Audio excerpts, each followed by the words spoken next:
મારું નામ ભાવેશભાઈ માનસંગભાઈ દલવાડ છે. વોર્ડ નંબર 13 નો રહી છું. અત્યારે હાલમાં વોર્ડ નંબર 13માં દબાણ હટાવવા આવ્યું છે અને આ 200 વર્ષ જૂનો ઐતિહાસિક રજવાડા વખતનો કૂવો પાડી દીધો છે. તો હાલમાં કોઈને નોટિસ નથી આપી, સ્ટેટમાં નથી આપી, પાણી પુરવઠામાં એમને ક્યાંય નોટિસ આપી નથી. તો આ કૂવાનું પરામાં સત્વરાપરામાંથી કેમ ડેમોલેશન કરવામાં આવે છે? હર વખતે સત્વરા સમાજનું જ્યાં ક્યાંય આવે ત્યાં જ અમે ડેમોલેશન કરવાનું છે સાહેબને. અને મહાનગરપાલિકાના સાહેબને, કમિશનર સાહેબને નમ્ર વિનંતી, એન્જિનિયર સાહેબને વિનંતી, આ બાંધકામ શાખાના જે ચેરમેન હોય, ટેન્ડર કમિટીનો ચેરમેન હોય, મેયર સાહેબને નમ્ર વિનંતી કે હાલને હાલ અત્યારે આ કૂવો જમીન લેવલ કરી નાખવો એમને, તો હાલને હાલ આ કૂવો ચડાવી દેવા નમ્ર વિનંતી. બે જણ કોઈ પણ આમાં પડશે કે જનાવર પડશે કે માણસ પડશે તો એ મરી જાય છે તો એની તમામ જવાબદારી કમિશનર સાહેબની, મેયર સાહેબની અને ટેન્ડર કમિટીના ચેરમેનની રહેશે.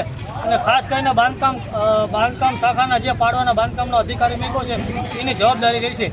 અને આ ઐતિહાસિક કૂવો છે ને, શંકરનું મંદિર અમારા બાપદાદા વખતથી છે. અમારી અહીંયા વાડીઓ હતી અને અહીંયા જે અત્યારે હાલમાં લગભગ 200-300 જણા હતા, અત્યારે દબાણ હટાવો બંધ રખાયું છે. તો આમને રસ્તો મોટો કરવા તો ઘણા બધા રસ્તા છે, બીજા વોર્ડમાં ઘણી જગ્યાએ દબાણ છે, તો અહીંયા કેમ દબાણ નહીં, અહીંયા કેમ દબાણ કરે છે? તકલીફ છે. અને ક્યાંય કોઈનું દબાણ છે નહીં અત્યારે, અને કોઈ પબ્લિકનો વિરોધ નહોતો ભાઈ આ તમે કૂવો પાડી દો, અમને નડે છે એવી રીતે. તો અમે આ વસ્તુ, આનો નિકાલ કૂવાનો નહીં આવે તો હાલમાં અમે ગાંધી ચીડિયા માર્ગે અમે હાલશું અને રોડ રસ્તા બંધ કરવા પડે તો બંધ કરશું, મેઇન રોડ. એટલી સરકારને નમ્ર વિનંતી, બે હાથ જોડી.